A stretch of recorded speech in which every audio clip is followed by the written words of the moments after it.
Vous vous souvenez de la vidéo de dimanche?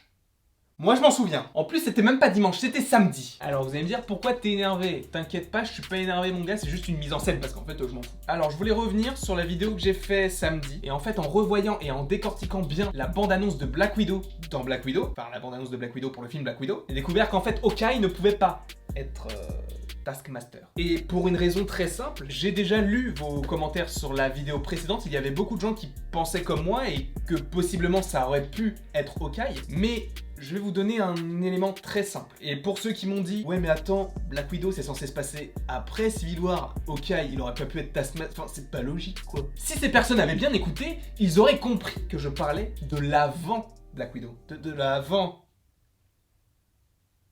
Civil War. J'ai bugué, je sais pas pourquoi. Je parlais donc de l'avant Civil War parce que je disais que c'était la rencontre entre Barton et Black Widow. Donc Barton et Black Widow ne peuvent pas se rencontrer dans le film Black Widow si le film Black Widow se passe essentiellement après Civil War. Parce que dans Civil War, ils se connaissent déjà. Et ils se connaissent déjà dans Avengers 1 et même bien avant. Donc déjà, je pose certaines bases. Mais en fait, ce que je pense par rapport à la bande-annonce de Black Widow que je me suis retapé plusieurs dizaines de fois, c'est qu'en fait, Hawkeye ne peut pas être Taskmaster parce que selon la théorie que j'avais établie, Hawkeye en Taskmaster, du coup, c'était avant Civil War et même avant tout ce que l'on avait connu par rapport aux deux personnages. Parce que c'était leur rencontre. Sauf que dans la bande-annonce, Red Guardians affronte Taskmaster. Je vous remets les images dans ce petit coin et la première fois que j'avais vu cette scène où Red Guardians affronte quelqu'un, je pensais juste que c'était un sbire. Je ne sais pas quel sbire, mais je pensais que c'était un sbire. Mais en fait, c'est Taskmaster. Ce qui montre vraiment que le personnage n'a pas de style. Je suis un homme.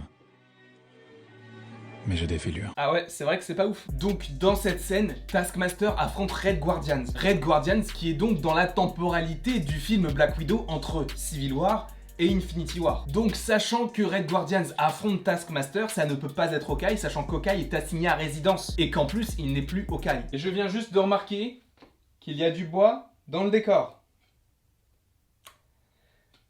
Mon Dieu. Donc en effet cette vidéo est une vidéo contradictoire par rapport à celle que j'ai faite samedi et évidemment ce n'était pas prévu ou programmé, je l'ai vu uniquement après avoir tourné et monté la vidéo et uploadé la vidéo. Ce n'est uniquement qu'après que j'ai vu que Red Guardians affrontait Taskmaster. C'est aussi pour ça que j'aime bien ce genre de contenu parce que les théories que j'énonce dans les vidéos peuvent aussi rentrer en contradiction et c'est à ce moment-là que ça ouvre le débat. Donc je vous laisse juger par vous-même si vous pensez que Hawkeye est Taskmaster ou s'il ne l'est pas du tout et que Taskmaster c'est juste un nouveau personnage, ou un personnage qui fait partie vraiment de la famille de Black Widow, comme Rachel Weisz, ou encore Yelena Belova, n'hésitez pas à me le mettre en tout cas en commentaire. Comme ça on pourra en débattre ensemble, ça serait intéressant, je pense. N'hésitez pas en tout cas à aimer, à partager, à commenter et à vous abonner, ça me ferait évidemment très plaisir. Et il ne me reste plus qu'à vous dire à la prochaine, pour la prochaine.